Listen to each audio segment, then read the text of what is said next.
I have come here to chew bubblegum and kick ass. And I'm all out of bubblegum. Fala pessoal, Leonardo voltando para mais um vídeo. Na verdade, esse vídeo é um replay de um vídeo que eu já tinha lançado no canal, mas muitas pessoas reclamaram que o áudio estava ruim por conta da música de fundo. Como eu não tinha mais o áudio original sem a música, eu não pude simplesmente subir de novo, então eu tive que, eu tô tendo, né, que regravar o áudio do vídeo. Então, nesse vídeo eu vou explicar como a Naughty Dog, através do Neil Druckmann, foi altamente influenciada por uma picareta de marca maior com o nome de Anita Sarkeesian. A bonitona, ela é uma picareta, uma dessas milhares de feministas da terceira onda que achou um nicho. Esse nicho que ela encontrou foi falar mal de videogames. Como não tinha nenhuma feminista atuando nesse nicho, ela viu que aquele era um momento para agarrar aquela oportunidade de um mercado inexplorado para essa terceira onda e ganhar dinheiro com isso. Então vamos começar a falar da Anita Sarkeesian. Quem é essa mulher? Ela é uma feminista da terceira onda que escreve para blogs, tem um canal no YouTube, vende palestras, vende consultoria para empresas. E é um mercado extremamente concorrido, porque tem várias outras pilantras que atuam nesse ramo. Então o que ela descobriu? Um nicho, um mercado dominado por homens, e isso é um fato. Programadores, designers, escritores, diretores, a maioria são homens. Então ela descobriu esse mercado e principalmente descobriu que nesse mercado não tinha nenhuma feminista atacando o nicho. O que faria que ela tivesse algum tipo de exposição fácil, já que ela não tinha competidora. Opa, jackpot, né? O olhinho virou até cifrão. Não é como, por exemplo, você começar a falar mal, sei lá, da sexualização e objetificação das modelos em propagandas. Meu, tem 1 milhão de pessoas já caindo de pau nisso e as mais famosas já se estabilizaram, já se estabeleceram nesse nicho. Então você entrar, você vai ficar batendo cabeça e não vai ganhar dinheiro. Agora, no momento em que ela entrou nesse nicho, no mercado de games, não tinha ninguém. Ela na malandragem, porque a pessoa para ser picareta não quer dizer que ela não é inteligente. Normalmente o picareta é inteligente. Ou pelo menos ele é mais inteligente do que as pessoas no entorno delas. Então ela achou esse nicho e começou a atacar a sexualização das mulheres nos jogos, como todos os jogos eram feitos só para homens e toda aquela baboseira. Como os personagens masculinos dominavam os jogos. Nunca falou, por exemplo, que todos os personagens masculinos, ou grande parte deles, é bombado e tem um corpo espetacular e completamente fora de alcance para a maioria das pessoas. Agora, em relação às mulheres, olha só a bunda. Olha lá, é só bunda e peito. Eu não sei o que lá. E bababá, e bebebé. Se o seu personagem masculino não reflete o que a maioria da população é, ou seja, gorda e sedentária, não é um problema, porque é masculino. Então, se ele tem um corpo inalcançável, não importa. Porque sabe por quê? Vou contar um segredo. Porque não importa. Não importa. E para as mulheres também não importa. Mas, não é? Já a mulher não pode ser gostosa. Não pode ter peitão, não pode ter aquele corpo de violão. Então ela achou um nicho. E o que ela fez? Ela começou a fazer uns streamings de jogos mostrando a sexualização, a falta de representatividade das mulheres nos jogos. Só que, internet é foda, cara. Quando você começa a fazer picaretagem e chama a atenção, as pessoas vão atrás para descobrir se o que você está falando é real. Se o que você está fazendo é real. E aí, óbvio, descobriram. E o que eles descobriram? Vários youtubers descobriram que os streams que ela usava de jogos nos vídeos dela, fingindo que ela era uma super gamer, eram, na verdade, roubados de outros youtubers, de outros jogadores em outras plataformas. Olha o naipe da pessoa. Porque ela, quando mirou nesse nicho e ganhou fama em 2012, ela falava, eu nasci gamer, joguei a vida inteira videogame. Sempre amei videogame. Isso ela tinha, sei lá, uns 27, 29 anos. Jogo videogame a minha vida inteira, adoro. Por isso que eu falo de game. Se eu não gostasse, eu ia falar? Tá achando que eu sou o quê? Uma picareta? Sim. Só que aí viram os vídeos que ela postava de gameplays e que não eram dela. Outra coisa dessa senhora. Acharam um vídeo dela em 2010 Que ela tava fazendo remix de música, fazendo playlist com música de jogo, alguma coisa nesse sentido. Eu não lembro exatamente o que é. E aí ela falava nesse vídeo, olha, eu tive que estudar muito porque eu não gosto de videogame. Tive que pesquisar pra caramba e tal. 2010. Ou seja, em 2 anos, ela virou a pessoa que não gostava de game, teve que pesquisar por algumas musiquinhas, pra pessoa que jogou videogame a vida inteira. E é super, mega, hiper, ultra fã. Por que eu tô falando tudo isso?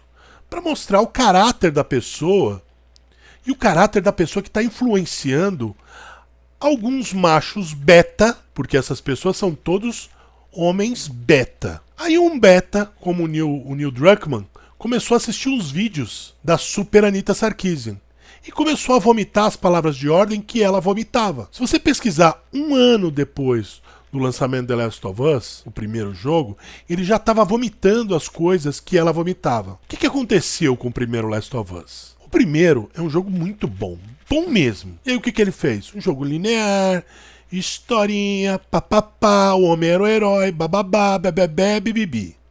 Quando foi sucesso, ele pensou, agora eu posso abrir minhas asinhas. Olha, seguinte, ela é lésbica, vai ter essa DLCzinha aqui marota, envolvente. O negócio dela é mulher, sempre gostou de mulher. E durante toda a história do jogo, não teve nenhuma menção, dica ou mesmo sugestão que a Ellie era lésbica.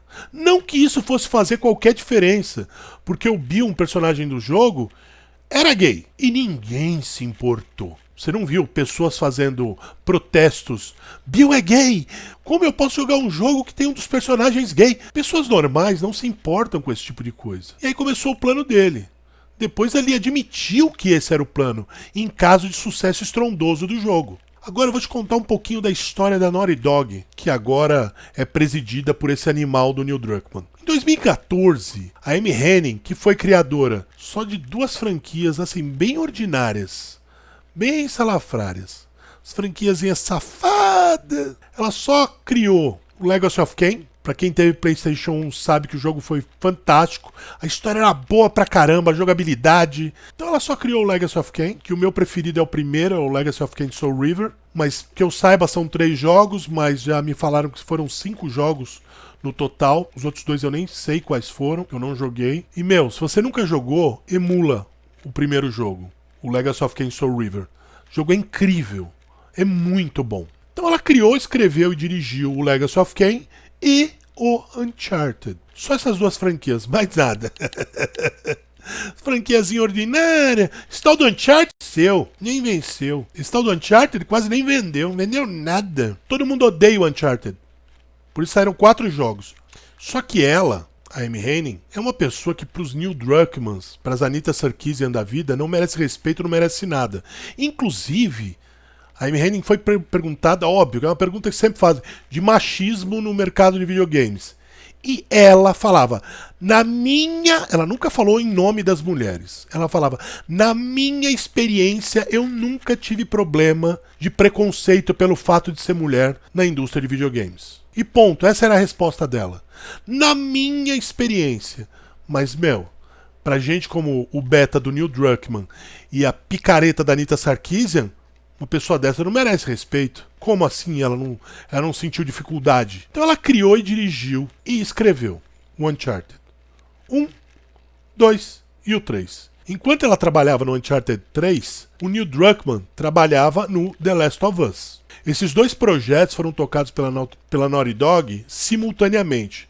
Foram lançados, beleza, lindo, maravilhoso. E aí ela seguiu e foi trabalhar no Uncharted 4. O Uncharted 4, a história estava pronta. Ela já tinha 2 anos de desenvolvimento.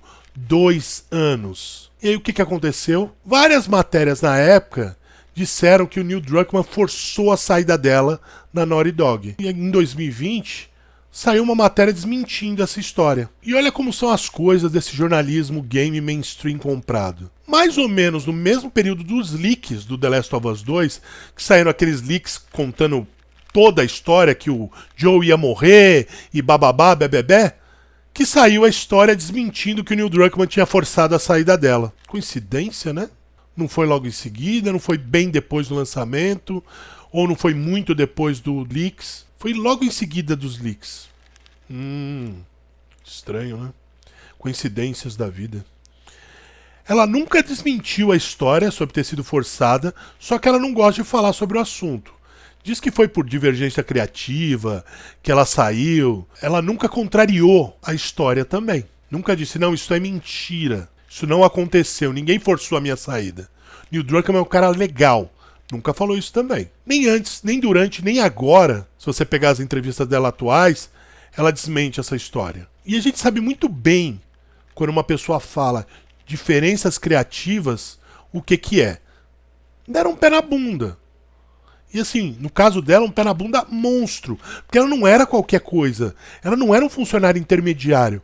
Ela era, fodona na Naughty Dog. Então, continuando. Já tinham sido gravados horas e mais horas de diálogos para o jogo. Eu não sei se vocês sabem, mas o Alan Tudyk, que é famoso pela série Firefly, uma das melhores séries de ficção científica, que era o Osho, o piloto, era uma das vozes. Quando a Amy Hennig saiu do estúdio, saiu da Naughty Dog, ele juntamente com um outro ator, que já estavam trabalhando há 8 meses no jogo, 8 meses fazendo as vozes dos personagens, trabalho. Quando mudaram, depois de algum tempo, eles não gostaram. Em uma entrevista do próprio Alan Tudyk, ele disse: não gostei das mudanças, não gostei do rumo que a história estava tomando, e aproveitou uma cláusula que tinha no contrato dele, que dizia que se o responsável pela contratação dele fosse demitido, se desligasse da empresa, ele poderia sair sem gerar nenhuma multa para ele. E ele e o outro cara, o outro ator, usaram essa cláusula e disseram para Naughty Dog: tchau. Enfia, frega-se, não quero saber dessa bosta. Obviamente que ele tem uma ideia muito melhor do que estava acontecendo. Ele sabia muito bem o que o jogo era e no que ele estava se tornando. O que se tornou a gente sabe. A gente não sabe o que era antes, ele sabe. Então você vê como o bonitão do Neil Druckmann estava colocando as garrinhas dele pra fora e botando pra fuder já a franquia do Uncharted. E ele mudou várias coisas na história do jogo. Nadine não existia. E detalhe, toda a cena dela com Drake, ela é a protagonista. Ela é a fodona. Ela que arrebenta com tudo. Ela que faz o que ela quiser. Uma mulher de 1,5 m, 50 kg, dá um pau num cara que sabe se defender e sabe se defender contra pessoas maiores do que ele. Ele, inclusive, mudou o tom do jogo. O tom do jogo era para ser mais leve. Pensa no Indiana Jones e a Última Cruzada. Esse é ser o tom do jogo. Aquele tom de respeito aos personagens, de despedida, com aquela cena final, cavalgando rumo ao pôr do sol. Aqueles finais mesmo, sabe? Que satisfaz. Que você dá um adeus para um personagem que você adora de forma satisfatória. Você vai sentir saudade, mas foi um adeus saudável, satisfatório. E ele mudou tudo isso. Aí ela saiu da Naughty Dog e ele continuou. Mudar isso, muda aquilo outro. Ó, é o seguinte, começou a mandar embora algumas pessoas. Qualquer pessoa que não assinasse a cartilha da Anita Sarkeesian era demitida. As pessoas da Naughty Dog, várias foram demitidas ou pediram demissão. E as que ficaram, porque precisavam do trabalho, era como uma censura da mente das pessoas. Elas não podiam falar o que elas pensavam. Elas tinham que falar o que ele achava que é certo. Lá não era uma democracia de ideias, não era um lugar de troca de ideias. Era uma ditadura onde a Anita Sarkeesian e ele que sabiam o que era certo. O resto estava errado. E nessa, né, Annie Hennig indo embora e tudo mais. Então, como eu estava dizendo, um ano depois do lançamento do Last of Us, ele começou a ir em palestra, premiações e tudo mais, e a falar: nossa, essa Anita Sarkeesian, ela é foda, hein? Manja muito de game. Mulher é realmente mal retratada nos jogos. Eu tava cometendo um erro. Eu era um homem mau. Desculpa por ser homem. Mas agora eu acordei e eu sei que eu não posso mais fazer isso com as mulheres. Desculpa por ser homem de novo. Teve um vídeo que, sem zoeira, qualquer pessoa com 2 neurônios vomita com o que ele fala. E aí ele manda: essas mulheres são exemplos para crianças, para as meninas. Aí ele mostra uma foto da Quiet, do Metal Gear 5, da Cortana, e eu não vou lembrar a terceira personagem. E elas todas gostosas, voluptuosas, e nham nham nham, como diria o... nham nham. E sim, sem problema nenhum, né? Aí você, como uma pessoa inteligente, analisa. Se a mulher sendo retratada como um ser sexy é um mau exemplo para as meninas, todos os jornalistas que falam que os jogos de videogame são causa direta da violência, eles estão certos também.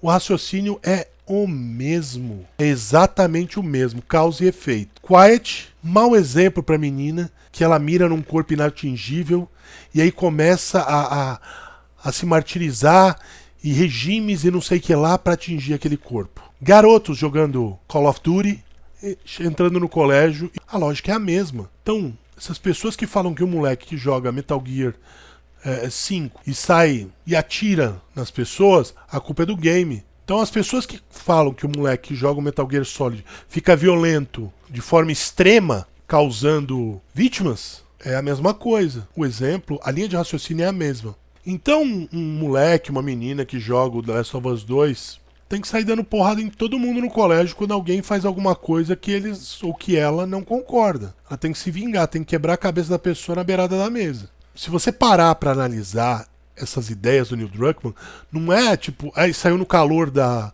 discussão. Não, são coisas pensadas.